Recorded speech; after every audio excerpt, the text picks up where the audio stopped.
Entire civilizations once vanished beneath the dust of forgotten centuries. The great empires of the Bronze Age did not fall by sword alone, but were brought low by a shifting climate. In this exploration, you will discover how ancient droughts and weather patterns rewrote human history, offering urgent insights for our own world today. Why did mighty kingdoms from Greece to the Indus Valley crumble at almost the same time, and what hidden force connected their fates? What does the resilience of the past teach us about our own future on this planet? A web of kingdoms and commerce stretched from the Aegean Sea to the Indus River, a world astonishingly modern in its connections. Royal courts in Egypt and Anatolia corresponded as allies, their diplomatic letters etched onto clay tablets. Ships laden with copper from Cyprus and tin from distant Afghanistan sailed the Mediterranean, metals essential for forging the bronze that gave the age its name. This was not a collection of isolated states but a single, pulsating system.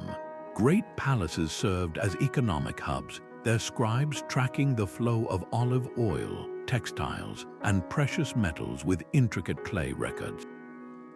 This immense network fostered an unparalleled exchange of not just goods, but also technologies, artistic styles, and religious ideas. Imagine the resilience of such a system, where a harvest failure in one land could be offset by grain shipments from another. Yet this very interconnectedness wove a delicate fabric. A snag in one corner, a break in a single critical trade route, could make the entire tapestry begin to unravel. The stability of these civilizations was a magnificent achievement, but it rested upon a foundation they could not ultimately control. Their fate was tied to the rhythm of the seasons and the generosity of the sky, a relationship we are only now beginning to fully decipher. This era of abundance, often called the Bronze Age optimum, was the silent partner in every great achievement of the age. For several hundred years, the climate itself seemed to bless the ancient world. The Eastern Mediterranean and Near East enjoyed a remarkable period of stability, with reliably warm temperatures and generous rainfall. This was not a fleeting season of plenty, but a sustained golden age for agriculture. Farmers from the Nile Delta to the plains of Mesopotamia could count on the skies and the rivers year after year. Their fields yielded such bountiful harvests of grain that societies could sustain not just farmers, but also soldiers, metalworkers, scribes, and artists. This agricultural surplus was the fundamental fuel for civilization. It allowed populations to grow and for great cities to rise, their monumental palaces and temples funded by the consistent wealth of the land. The predictable flooding of the Nile, the Tigris, and the Euphrates was no longer just a natural event. It was a guaranteed economic engine supercharged by this favorable climate. The power of a pharaoh, the reach of a Hittite king, all rested upon this deep foundation of full grain stores and flourishing trade. Yet this climatic paradise held within it a fragile truth. The very stability that enabled such growth made these societies profoundly dependent on that rhythm continuing without interruption. When the first subtle shifts began, a slight change in the seasonal rains or an unexpected variation in temperature, the entire system had no backup plan. The stage was set for a drama whose first act was unparalleled prosperity, but whose final act would test the limits of human resilience. Then the rains began to fail. Around 2,200 years before the Common Era, the stable climate that had nurtured the great empires began to fracture.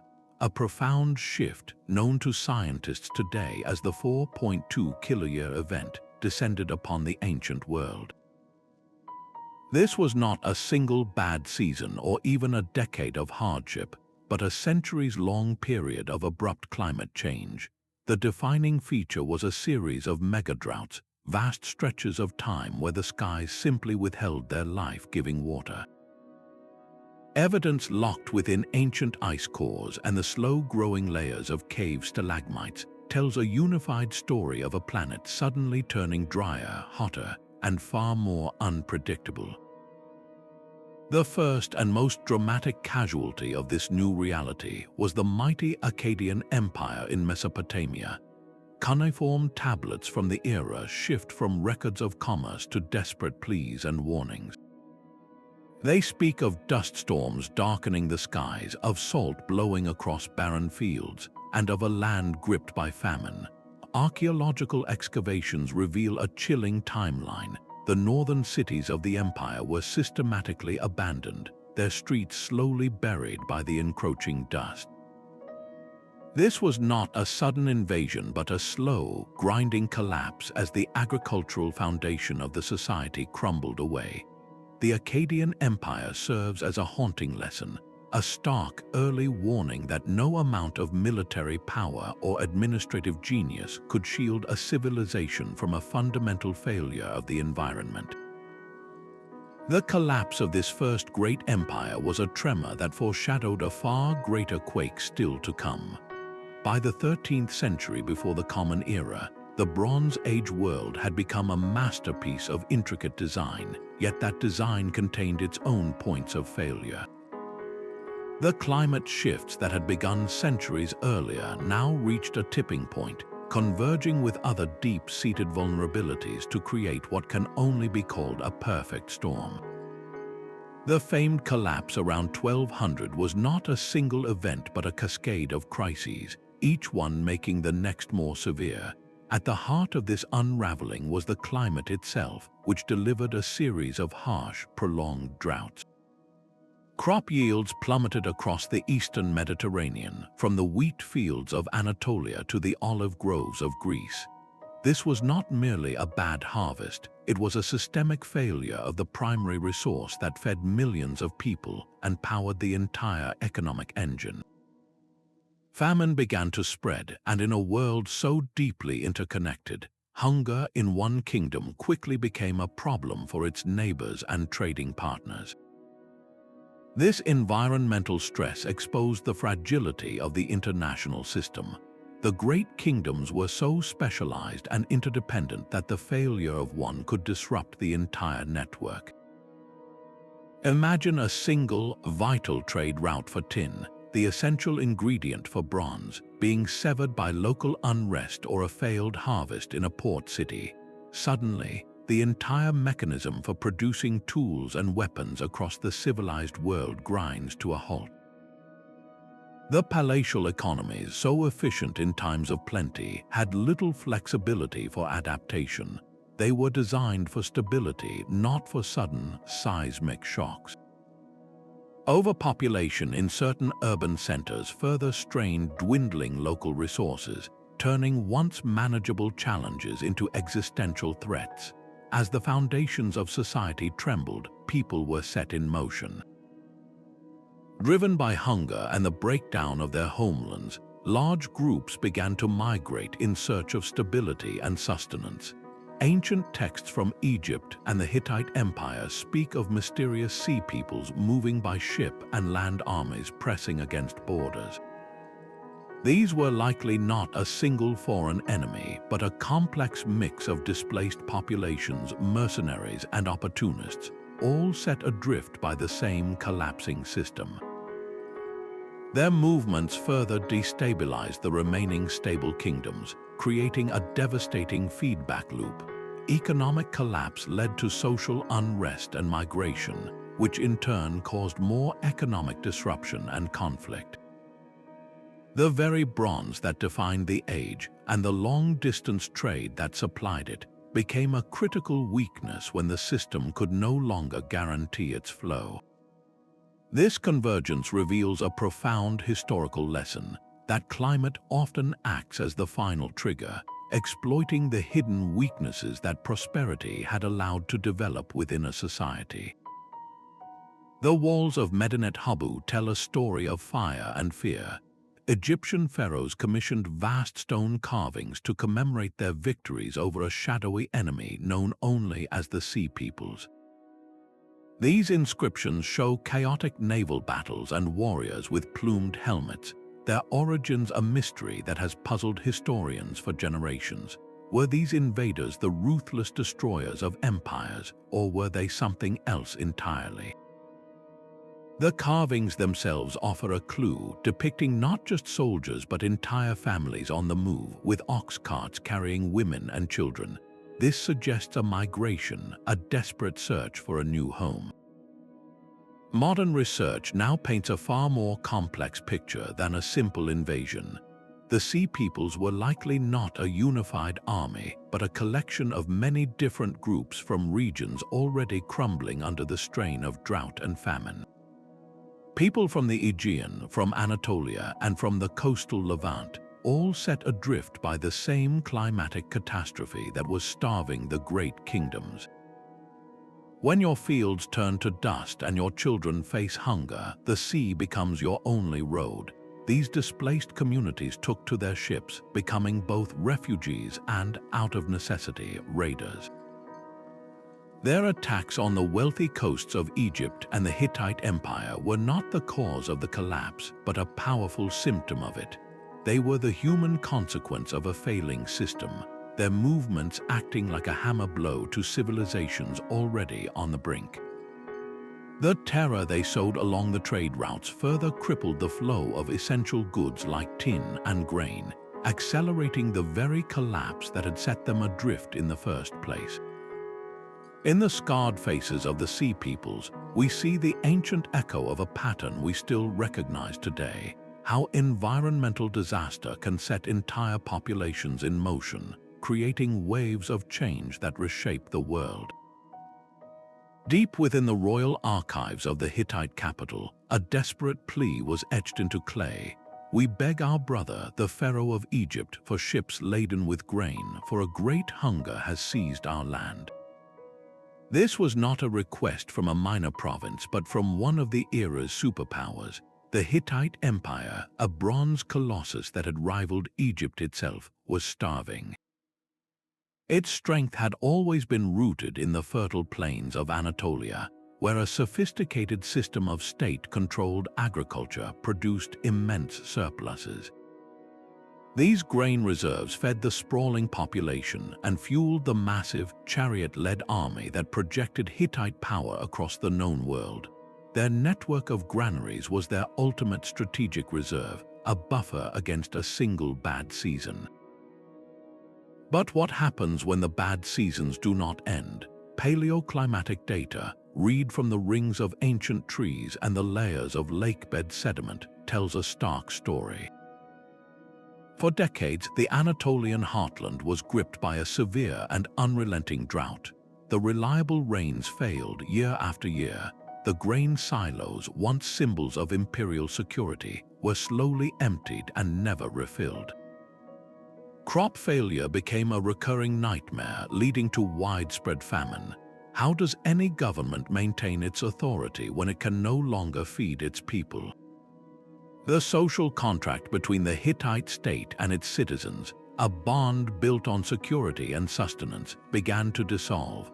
The central authority in the capital city of Hattusa fragmented, as local governors faced the impossible choice of feeding their own communities or remaining loyal to a distant king who could offer no help. The great army, that fearsome instrument of imperial will, could not be sustained. A soldier cannot march on an empty stomach, and a kingdom cannot hold itself together with hunger as its glue. In a final, symbolic act, the magnificent capital of Hattusa was not conquered, but systematically abandoned. Its gates were left open, its palaces emptied. The Hittite Empire did not fall in a great battle. It simply faded away, its people scattering to the winds, its territory swallowed by smaller, struggling successor states. The story of the Hittites is one of the most powerful examples in history.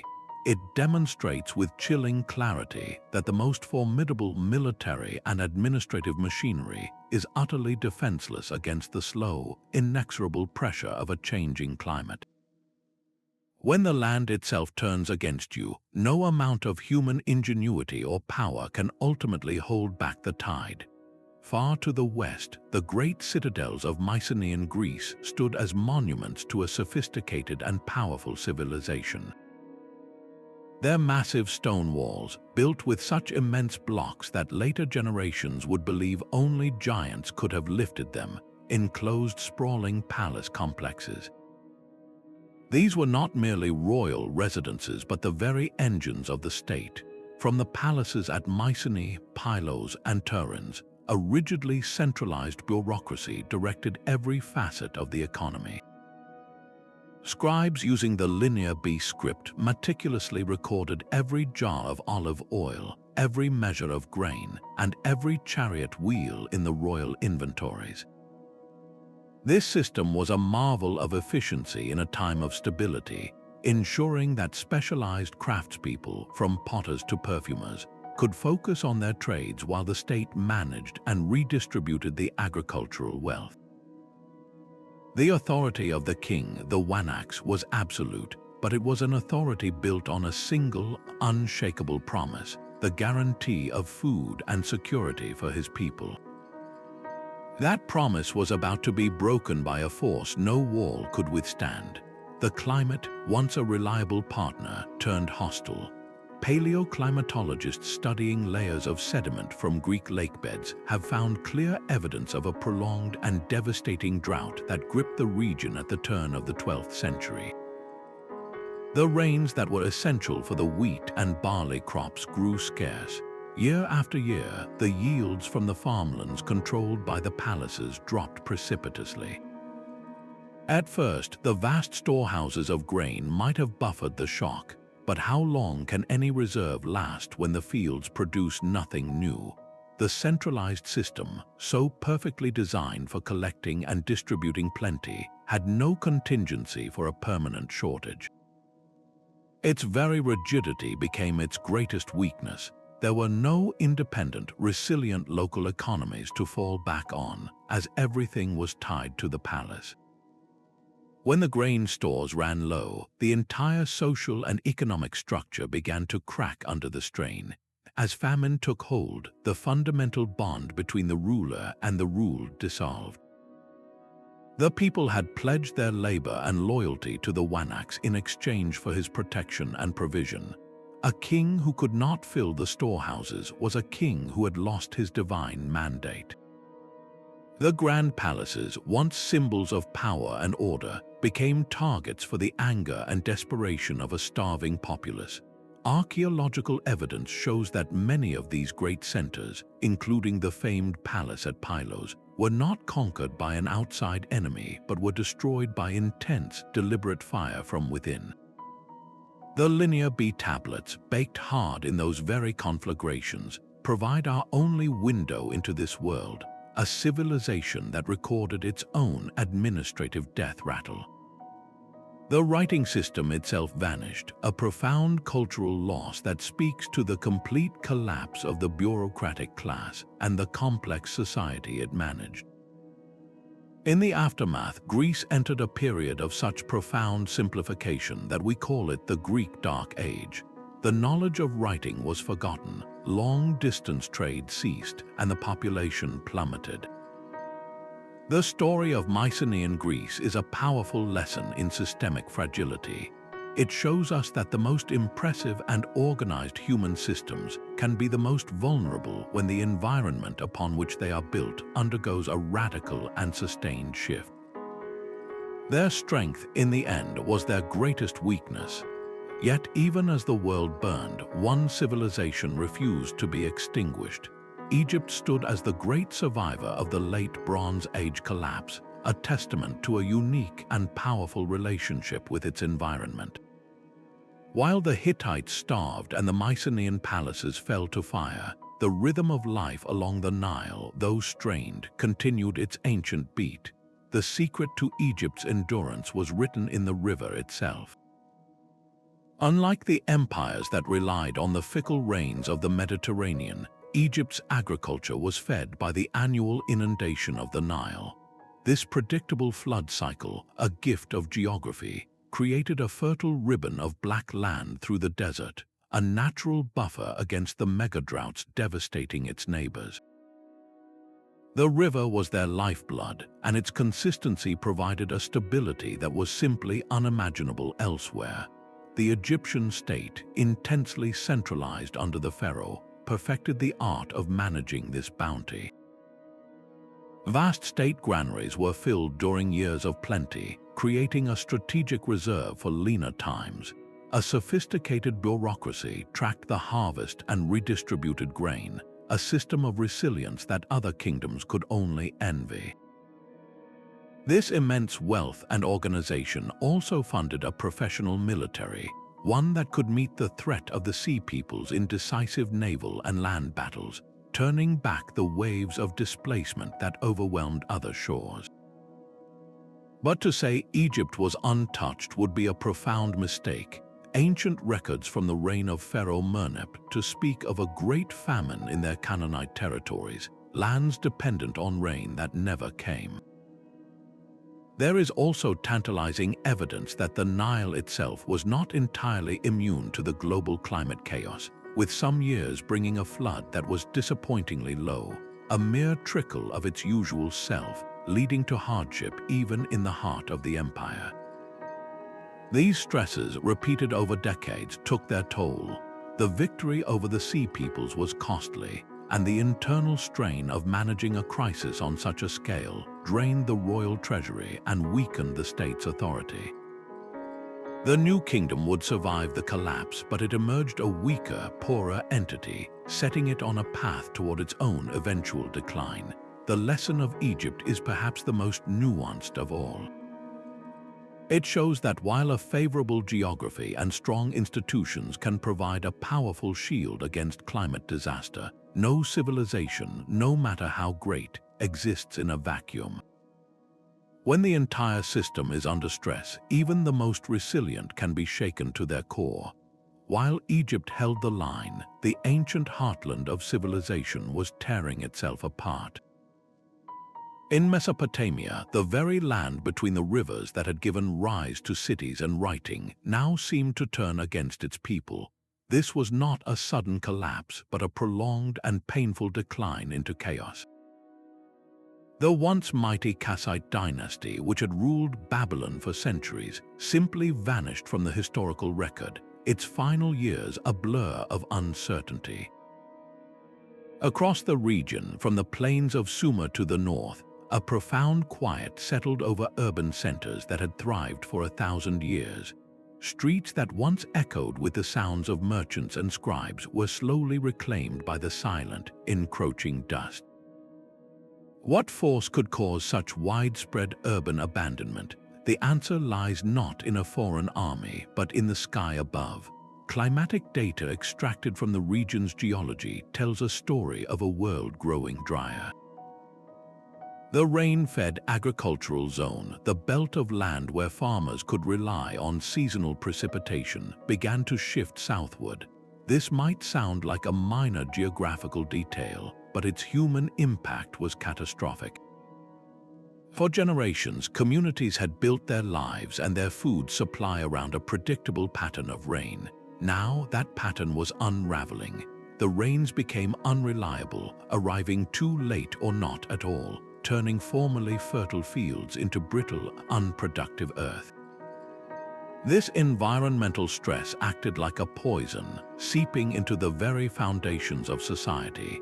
It intensified long-standing political rivalries between city-states and kingdoms, as each ruler desperately sought to control the dwindling reserves of water and grain.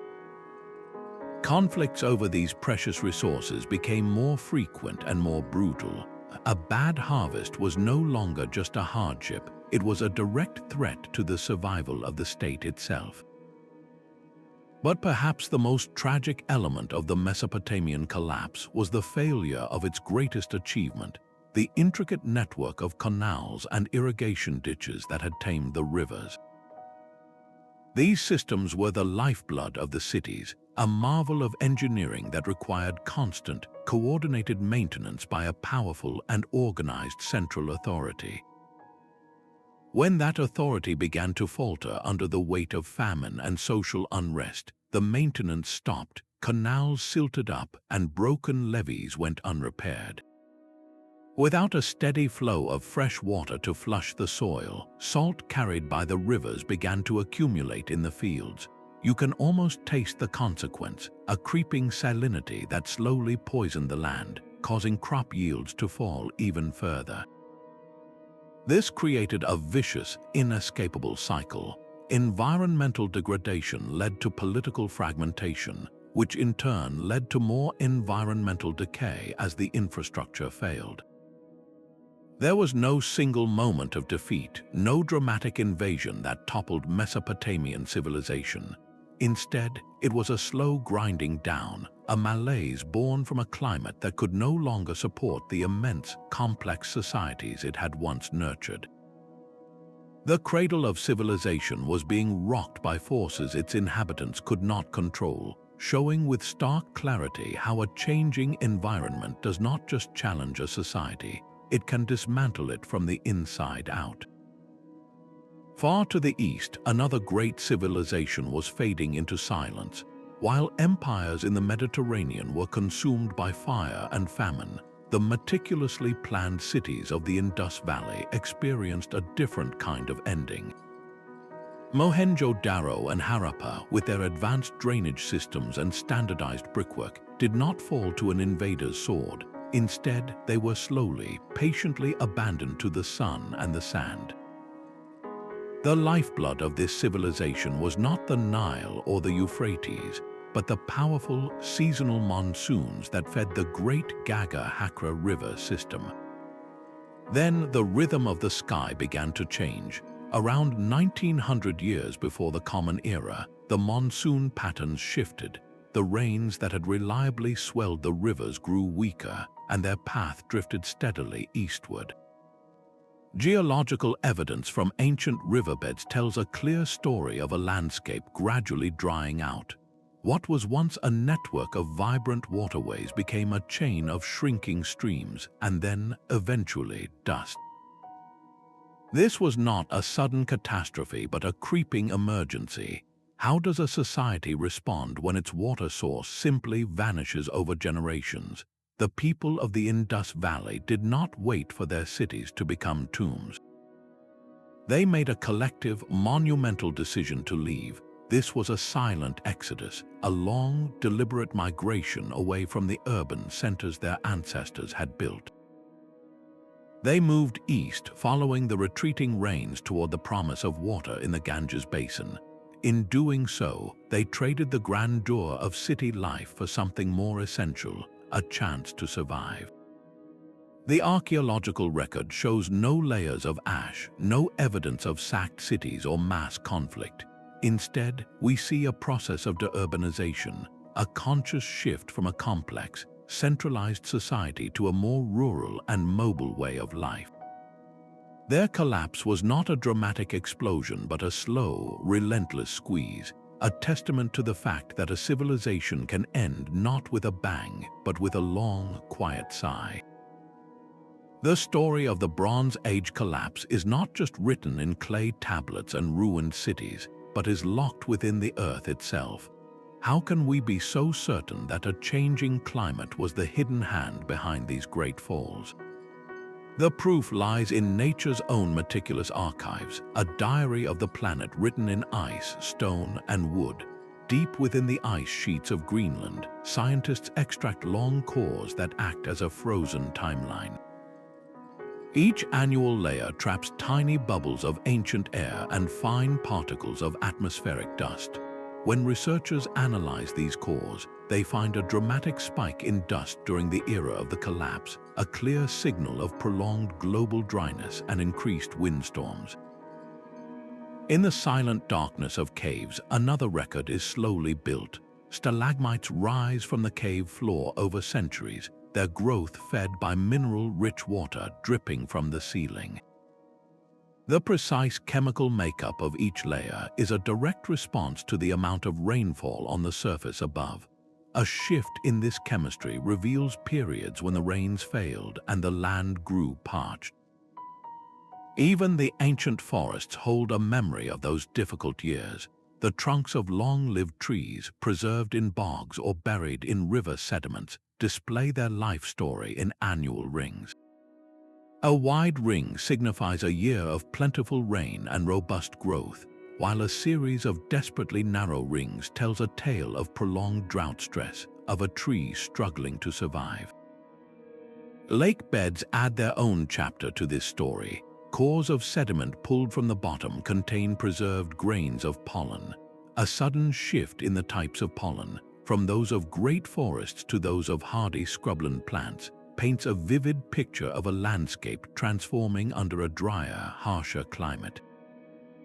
By weaving together all of these different threads of evidence, from the Arctic to the Mediterranean, paleoclimatologists can assemble a startlingly detailed picture of the ancient world's weather.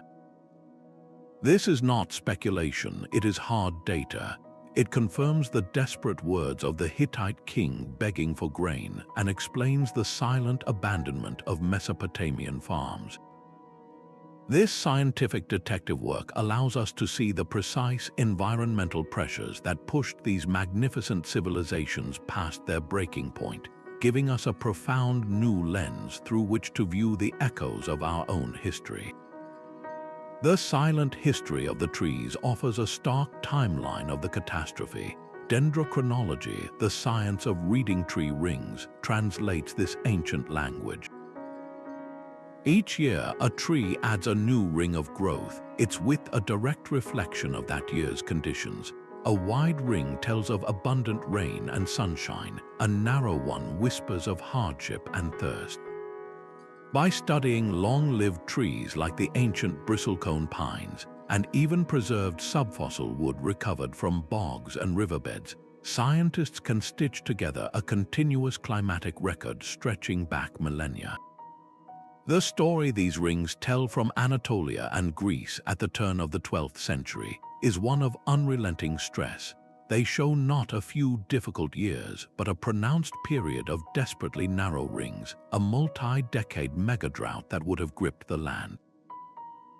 Imagine the cumulative impact of that. A single dry year is a challenge, but a generation of drought is a civilization-altering event. The soil would have turned to dust, the harvests would have withered in the fields year after year, and the precious reserves of water in wells and cisterns would have slowly vanished.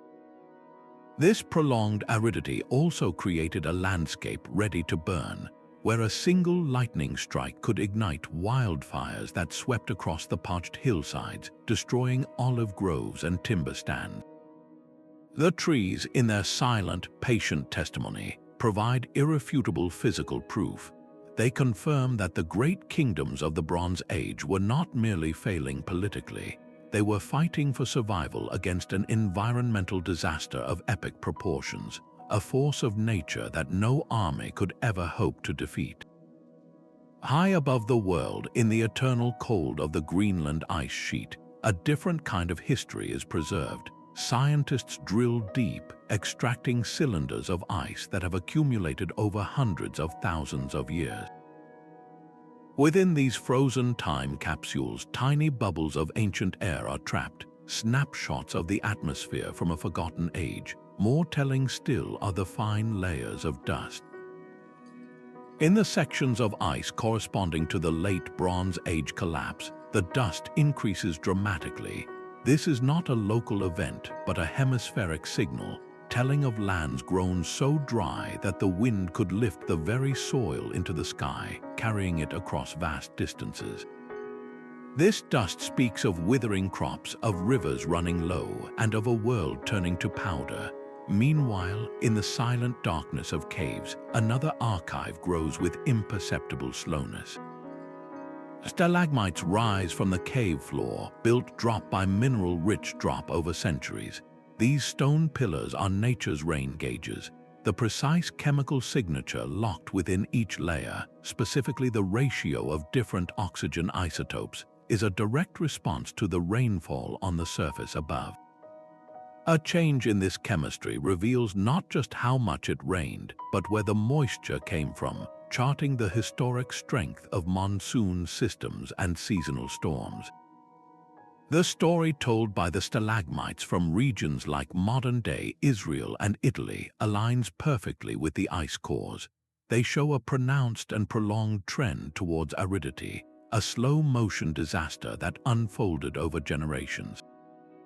When you bring these different records together, the picture becomes undeniable. The dust in the Arctic ice and the drought signal in the Mediterranean caves are two pieces of the same global puzzle. They reveal a hemispheric-scale climate crisis, a connected pattern of drying and instability that stretched from the Atlantic to the Indus Valley. No single kingdom, no matter how wealthy or powerful, could build a wall high enough to keep out the changing sky. These natural archives provide the crucial context, the undeniable backdrop against which the human drama of collapse, migration, and resilience was ultimately staged. But what if the drought was not the only actor on this stage? A new and chilling possibility has emerged from the scientific evidence, suggesting that the slow burn of climate change may have been punctuated by a sudden, catastrophic event. Some researchers point to the potential role of massive volcanic eruptions. When a volcano explodes with enough force, it can hurl immense quantities of sulfur dioxide gas high into the stratosphere. There, the gas transforms into a fine mist of reflective aerosols, a veil that spreads across the globe and acts like a planetary sunshade. This phenomenon, often called a volcanic winter, can cause a sharp, if temporary, drop in global temperatures. The consequences for agriculture are immediate and severe. Growing seasons shorten, frosts arrive unexpectedly, and summer rains can fail, leading to crop collapse even in lands thousands of miles from the eruption itself. The ice cores from Greenland, those frozen diaries of the past, hold a tantalizing clue. A distinct and significant spike in sulfuric acid appears in layers dating to around 1159 before the Common Era. This chemical scar in the ice has been tentatively linked to a colossal eruption, perhaps from Mount Hekla in Iceland or another, as yet unidentified volcano. Imagine the impact of such an event on a world already reeling from generations of drought. A single, frigid year following a volcanic eruption could have been the final, breaking point for agricultural systems already pushed to their absolute limit. This introduces the haunting concept of a double catastrophe. First came the slow, inexorable pressure of the mega-droughts, weakening the foundations of every kingdom. Then, a sudden volcanic winter could have delivered the knockout blow, a global shock that turned widespread hunger into outright famine. It is a stark reminder that in the delicate balance of civilization, sometimes the greatest challenges arrive not as one, but as a devastating 1-2 punch from a restless planet. The choices made in those final decades reveal a stark spectrum of human ingenuity and desperation. When the rains failed and the granaries emptied, every society was forced to answer the same fundamental question: how do we survive? Some communities, particularly in the highlands or on the fringes of the great empires, displayed remarkable resilience. Archaeological evidence suggests a shift in agricultural practices, a quiet adaptation to the new normal. Farmers may have begun planting more drought-resistant crops like millet or sorghum, sacrificing maximum yield for a better chance of anything growing in the parched soil. In places where water still flowed, though more weakly, there is evidence of renewed effort in maintaining or even expanding local irrigation canals, a community-level attempt to control the last remaining drops. Yet for the great centralized states, such local solutions were often not enough. Their response was typically grander and often more fragile. The Hittite king's desperate letters to Egypt begging for grain represent the diplomatic gambit, an attempt to use the old international system to solve a crisis that was already breaking that system apart. This was adaptation attempted at the highest level, but it was a strategy built on a world that was rapidly ceasing to exist. When those pleas went unanswered, the final, most common response unfolded, not as a dramatic battle, but as a quiet, grinding simplification. This is what scholars term a system's collapse. The magnificent machinery of the state, with its tax collectors, its specialized artisans, and its far-flung trade routes, simply seized up. It was not dismantled by decree, but abandoned out of sheer necessity. People did not stop paying taxes because they rebelled. They stopped because the central authority could no longer provide the security and food that justified those taxes in the first place. The social contract dissolved. In this new reality, the only rational choice for a family was to turn inward. The potter who once crafted fine vessels for the palace trade now made simple parts for his own village. The farmer who once sent his surplus to the capital now hoarded every grain for his own kin. This retreat to a localized, self-sufficient village life was not a step backward by choice, but a pragmatic adaptation to a world where complexity had become a lethal burden. The true collapse was not merely the burning of a palace, but the failure of a political and economic model to adapt with enough speed and flexibility to meet an environmental crisis it had never before encountered. The lesson written in the dust is that the most sophisticated systems can become the most vulnerable when the world they were built for suddenly changes its rules. A society can forget how to read. In the ashes of the Mycenaean palaces, the intricate script known as Linear B disappeared completely, its meaning lost for over 400 years. This was not a simple pause in record-keeping. It was a profound amnesia that swept across the eastern Mediterranean, erasing the very tools that had built the Age of Bronze. The secret to mixing plaster for vibrant frescoes, a technique that covered palace walls with scenes of octopuses and chariots, vanished from memory.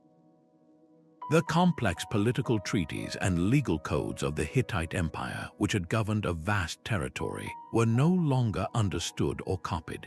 This loss reveals a chilling truth about human progress. Our most advanced knowledge does not simply exist in the world. It is carefully curated and passed down through fragile chains of specialized people. In the stable, wealthy palace economies, a small class of scribes, architects, and master artisans thrived. Their skills were supported by the immense surplus of the state. They did not need to farm, they only needed to practice their craft, training the next generation in the shadow of the palace walls. But when the droughts came and the grain stores failed, that entire support structure evaporated. The specialists were scattered, their apprentices never found.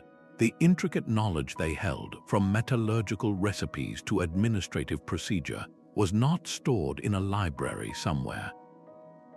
It lived in their minds and in their hands, and when they were gone, it was gone with them. The dark ages that followed were not merely a time of poverty, they were an era of profound forgetting.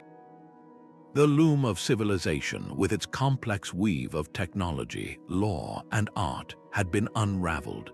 It would take centuries for new threads to be spun and for the pattern to begin again, a stark reminder that our technological height is always just one generation away from being lost to the dust.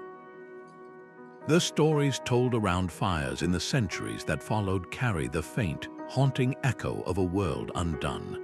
The Greek poet Hesiod wrote of 5 ages of humanity, a relentless descent from a golden age of peace and plenty down to a grim age of iron, a time of hardship and toil. This myth of a lost golden era feels less like a philosophical metaphor and more like a cultural memory, a story passed down through generations about a time before the great unraveling, when the climate was stable and the granaries were full. It is the memory of paradise and the long fall from grace. Similar stories of a broken world appear across the ancient Near East. The biblical book of Exodus recounts 10 plagues inflicted upon Egypt, a sequence that reads like a checklist of environmental calamities. The Nile, the lifeblood of the kingdom, is described as turning to blood, an event modern scientists suggest could mirror a toxic algal bloom fueled by unusual temperature shifts in the river. This was followed by plagues of locusts, insects that descend in biblical proportions upon drought-stressed crops, and a darkness that could blot out the sun, perhaps from a massive volcanic ash cloud or a punishing dust storm. These were not arbitrary punishments from a deity, but a precise narrative built from real, terrifying ecological disasters. Even older, carved into Akkadian clay tablets, the Epic of Gilgamesh tells of a great flood sent by angry gods to wipe out humanity. A man named Utnapishtim is instructed to build a boat to save his family and the seeds of all living things. This story, and the many flood myths found in cultures across the globe, may be a distant, amplified memory of a sudden, catastrophic end to a wet period, or of devastating floods that accompanied the violent climate swings at the end of the Bronze Age. These myths are not literal records of historical events. They are something deeper, the psychological scars of a civilization. They are the way a society, stripped of its kings and its writing, processed the trauma of watching its world collapse.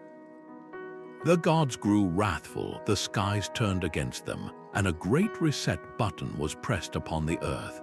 These narratives gave a name and a reason to the unexplainable, transforming a chaotic and impersonal climate shift into a story with meaning, however terrifying that meaning might be. They are the enduring human voice from the other side of the collapse, reminding us that long after the palaces fell, the stories remained. Centuries later and continents away, the same story played out on different stages. The magnificent stone cities of the classic Maya, nestled in the rainforests of Central America, faced a silent enemy in the 9th century. Sophisticated water management systems, including immense reservoirs and intricate canal networks, had supported a population of millions. Yet these marvels of engineering were designed for a specific climate rhythm. When a series of multi-generational mega-droughts struck, the reservoirs dried into cracked clay pits. The agricultural foundation of their society, dependent on consistent seasonal rains, simply vanished. At almost the same time, far to the north, the ancestral Pueblones were confronting a similar fate. Their magnificent cliff dwellings, built into the sides of towering canyons in the American Southwest, were masterpieces of adaptation, but their sophisticated dryland farming techniques, which captured every precious drop of water, were no match for a great drought that gripped the region for decades. The corn, their lifeblood, withered in the fields season after season. In both cases, these were not primitive societies suddenly overwhelmed. They were complex, culturally rich civilizations that had thrived for centuries. Their collapse was not a failure of intelligence, but a failure of resilience in the face of a climate shift their systems could not absorb. The parallels to the Bronze Age are unmistakable. A highly centralized population, an agricultural system pushed to its productive limits, and a water management strategy that worked perfectly until the day the climate rules changed. These stories from across time and space reveal a sobering historical truth. The vulnerability of complex societies to environmental change is not an ancient fluke, but a recurring pattern in the human story. The lesson is not that we should stop building, but that we must build differently. True sustainability has never been about creating the most impressive monuments, but about designing systems flexible enough to bend without breaking when the world inevitably shifts. The ghosts of the Maya and the ancestral Pueblones whisper a question to us from the past. Are we listening? Out of the silence and the dust, a new world slowly took shape. The grand stage of international empires had been swept clean, leaving behind a landscape of smaller, fiercely independent kingdoms and tribal confederations. The intricate web of trade that once connected Greece to Egypt and Mesopotamia now lay in tatters. Copper from Cyprus no longer reached the forges of Anatolia, and the tin routes from the east were severed for centuries. This was not a return to a simpler time, but a hard reset, a fragmentation that forced communities to rely on themselves and their immediate neighbors. In this vast power vacuum, new players saw their opportunity. Along the coast of what is now Lebanon, the city-states of the Phoenicians like Tyre and Sidon rose to unprecedented prominence. With the great naval powers of the Mycenaeans and Hittites gone, these master sailors and merchants took to the seas unchallenged. They did not seek to build a land empire, but a commercial one, establishing trading posts and colonies across the Mediterranean, from Carthage in North Africa to the shores of Spain.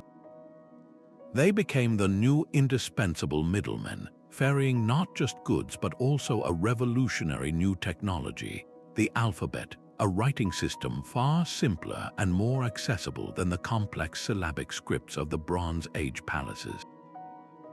Inland, in the highlands of Canaan, another new identity was being forged. The Israelites, a confederation of tribes, were carving out a society far from the contested coastal plains. Theirs was a story built not around a single, godlike king in a lavish palace, but around a collective covenant and a set of laws. This was a profound social experiment, a move away from the rigid, top-down hierarchies of the past toward a community bound by shared belief and narrative.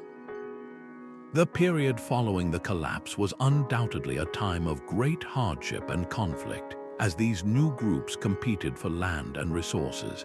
Yet within this chaos lay a strange and potent freedom. The old rules were gone. The pressure to conform to the imperial models of Egypt or Mesopotamia had lifted. This fragmentation created 1,000 laboratories for social and political innovation. Smaller states had to be more agile, more responsive to their people, and more inventive with the resources they had. Out of this necessity, a new metallurgy flourished. Iron, once a rare and difficult metal to work, gradually replaced bronze as the material for tools and weapons. It was a democratizing force, for iron ore was far more common than the distant sources of tin required for bronze. The age of iron was not born from a peaceful transition, but from the ashes of a collapsed system, proving that the end of one world can be the violent, messy, and ultimately creative birthplace of another. The ruins of ancient empires hold up a mirror to our own world, and the reflection is deeply unsettling. Our modern global civilization, with its intricate digital networks and just-in-time supply chains, eerily echoes the interconnected Bronze Age. We too have built a magnificent system of trade and specialization, a web of mutual dependence that spans the planet. A disruption in a single semiconductor factory in Southeast Asia can stall automobile production in Europe. A drought in a major agricultural region can send ripples through global food prices, affecting families thousands of miles away. This incredible efficiency is also our profound vulnerability, a system that is brilliant until it breaks. Our agricultural bounty, much like that of the Hittites or the Mycenaeans, is built on a foundation of climate stability.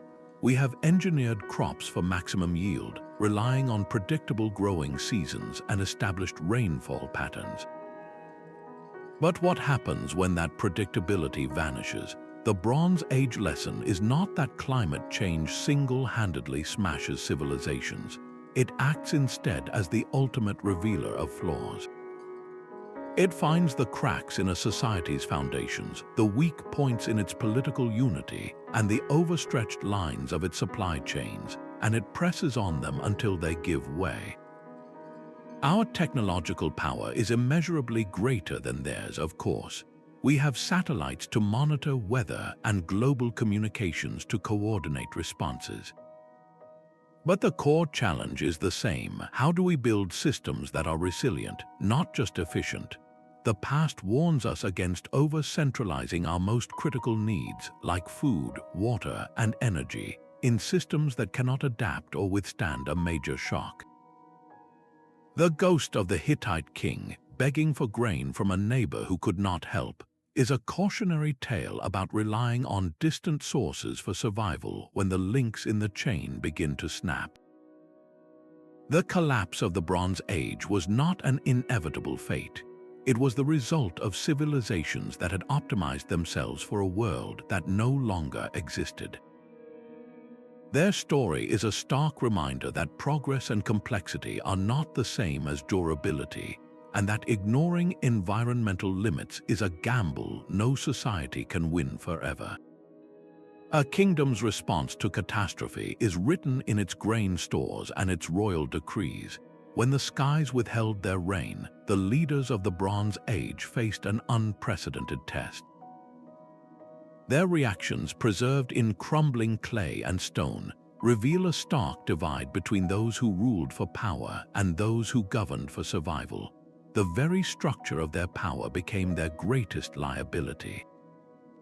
A pharaoh or a Mycenaean wanax was not merely a political leader, he was a divine intermediary, a god-king whose primary duty was to ensure the fertility of the land and the favor of the heavens. When the rains failed year after year, it was not just an environmental crisis, it was a direct challenge to their legitimacy. In a desperate attempt to maintain control, many rulers fell back on the old scripts of power. They hoarded the remaining grain within palace walls, a move meant to project abundance but which only fueled public suspicion and resentment. They launched military campaigns against neighboring states, seeking to seize by force the resources they could no longer produce, a strategy that drained their treasuries and weakened their defenses at the worst possible time. They clung to the rigid hierarchies that had served them in times of plenty, unable to decentralize authority or empower local governors to find local solutions.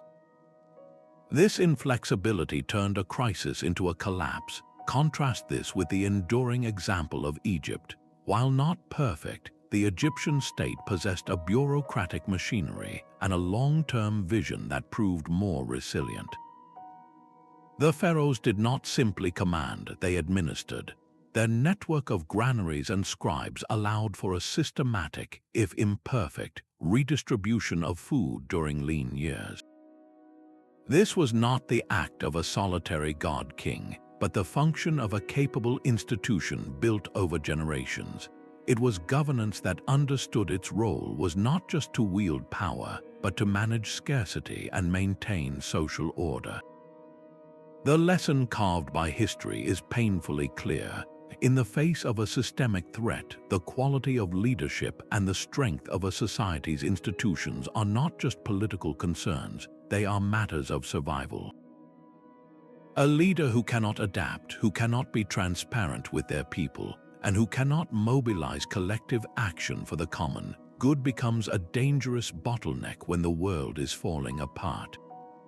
The difference between a civilization that fades into dust and one that finds a way to endure can often be traced to the wisdom or the folly of those who held the reins when the storm clouds gathered. For generations, the story was told as one of conquest and chaos. Historians pointed to crumbling walls and burned palaces as clear evidence of barbarian invasions, a simple tale of superior force overwhelming decadent empires. This was a history written by the victors, or so it seemed, but it was a narrative with a crucial piece missing. The old story could not explain why so many powerful kingdoms fell at once, or why the ruins showed no signs of new cultures moving in to take their place. The truth was far more complex, and it lay hidden not in royal inscriptions, but in the silent archives of the natural world. The real revolution in our understanding began when archaeologists started collaborating with climate scientists. By analyzing the chemistry of ancient lake beds and the width of tree rings, they could reconstruct the rainfall patterns of 3,000 years ago with astonishing precision. These were not vague theories, but hard data revealing a planet in the grip of a profound drought. At the same time, bioarchaeologists began examining the human story in a new light. By studying the chemical isotopes in ancient bones, they could discern the diets of ordinary people, tracing the slow creep of malnutrition and the signs of physical stress that came from generations of hardship. This interdisciplinary approach has completely rewritten the script. The invasions and migrations were not the cause of the collapse, but a symptom, a desperate human response to an environmental catastrophe. The great empires were not stabbed in the heart by a foreign enemy. They were slowly starved into submission by a changing sky. This evolving narrative is a powerful lesson in humility. It teaches us that to truly understand the past, we must listen to more than just the words of kings.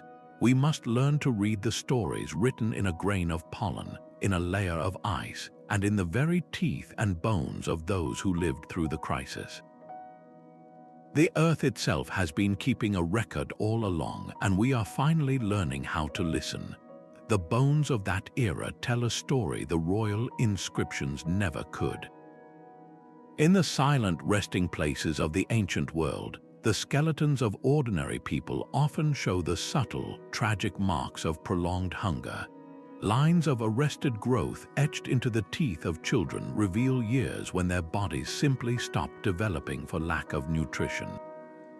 Brittle, thinning bones in adults speak of a lifetime of hardship, a physical testimony to a world where the most basic promise of a meal could no longer be kept.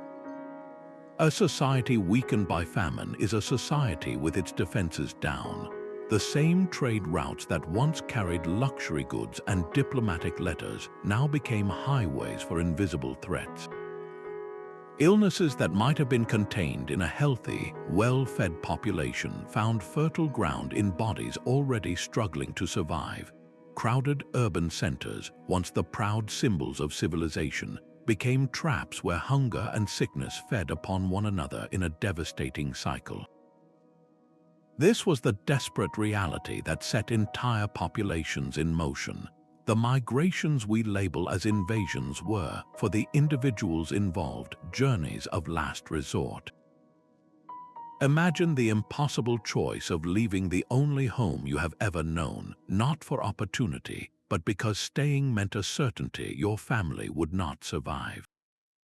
These were not armies of conquest, but caravans of the desperate. Parents carried their children, and elders brought the fragments of their traditions, all moving toward an uncertain horizon. In this upheaval, the fragile threads that bind a society together were severed. Families were separated, their stories lost. The potter who knew the secret of a particular glaze, the singer who remembered the old hymns, the farmer who understood the subtle signs of the soil, their knowledge died with them, unrecorded and untaught. This loss of cultural memory was a darkness that lasted for generations. To see the Bronze Age collapse only through the fall of palaces and the silence of scribes is to miss its most profound truth. It was, above all else, a human catastrophe on an unimaginable scale, a reminder that behind every historical turning point are millions of individual lives, each one with its own story of love, loss, and the enduring hope for a tomorrow. The story of the Bronze Age is a profound lesson written not just in clay, but in the very soil and sky. These magnificent civilizations, for all their grandeur and ingenuity, possessed a fundamental vulnerability. Their existence was tethered to a stable climate. When that stability fractured, their intricate palaces, their far-reaching trade networks, and their complex social structures proved to be a house of cards in a gathering storm. Their experience holds up a stark mirror to our own globalized world. revealing the deep interconnectedness of human and natural systems and the sobering fragility that can lie beneath a facade of power. The ghosts of the Hittites, the Mycenaeans, and the Indus Valley peoples are not merely echoes from a forgotten past. They are urgent voices from the other side of a collapse. They teach us that the ultimate test of a civilization is not its height of achievement during times of plenty, but its resilience in the face of inevitable change.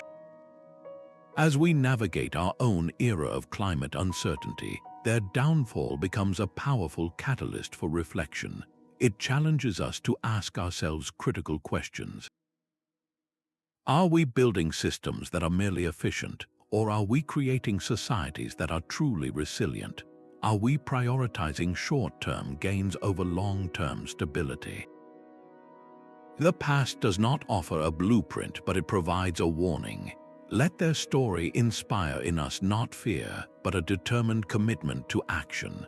It is a call to learn from their experience and to forge a future that is not only technologically advanced, but also sustainable, adaptable, and deeply rooted in a respect for the delicate balance of our planet.